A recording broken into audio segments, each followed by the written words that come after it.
Halo, Assalamualaikum warahmatullahi wabarakatuh.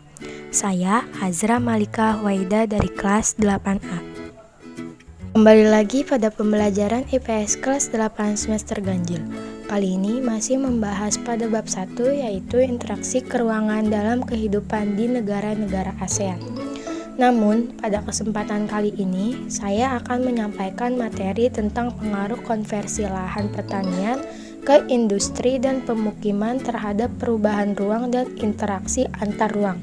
Konversi lahan pertanian sering terjadi di negara-negara ASEAN dengan laju pertumbuhan penduduk relatif tinggi, seperti Indonesia, Malaysia, Thailand, Vietnam, Laos, Kamboja, dan Filipina.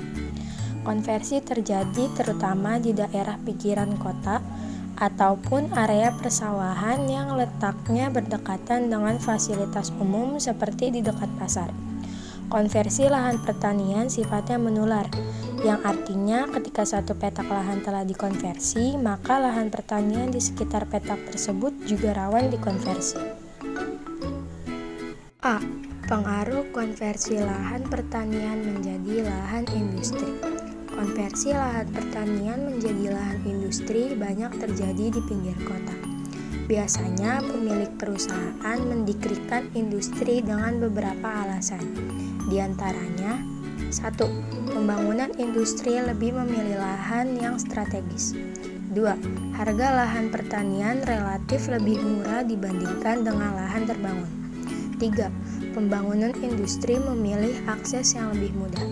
4. Industri dibangun dekat dengan bahan baku lahan pertanian menjadi pilihan yang baik.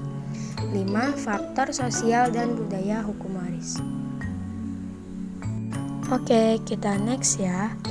Akibat konversi lahan dari lahan pertanian menjadi industri tersebut akan timbul berbagai masalah.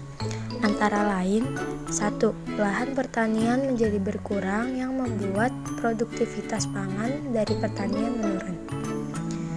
2. Lahan pertanian sekitar industri berpotensi terkena imbas pencemaran akibat limbah atau polusi dari industri baik tanah, air, maupun udara. 3. Konversi lahan yang sifatnya menular itu yang mengancam ketersediaan lahan pertanian. B. Pengaruh konversi lahan pertanian menjadi lahan pemukiman. Semakin banyaknya jumlah manusia, maka area pemukiman juga semakin luas. Hal itulah yang menyebabkan konversi lahan pertanian menjadi pemukiman marak dilakukan oleh negara-negara ASEAN. Kita lanjut ya. Konversi lahan pertanian menjadi pemukiman juga akan menimbulkan dampak negatif, yaitu 1. Luas lahan pertanian semakin berkurang sehingga produktivitas pangan semakin menurun. 2. Petani dan buruh tani kehilangan mata pencahariannya. 3. Hilangnya lahan ruang terbuka hijau atau RTH. 4. Berkurangnya lahan resapan air. Nah, jadi meskipun konversi lahan pertanian tidak dapat dihindari, namun kita juga harus tetap mengawasinya. Jangan sampai mengganggu keseimbangan alam, ekosistem, dan kelangsungan hidup sebagai warga negara. Sekian materi yang saya sampaikan. Semoga dapat bermanfaat untuk semuanya. Dan thank you for watching. Wassalamualaikum warahmatullahi wabarakatuh.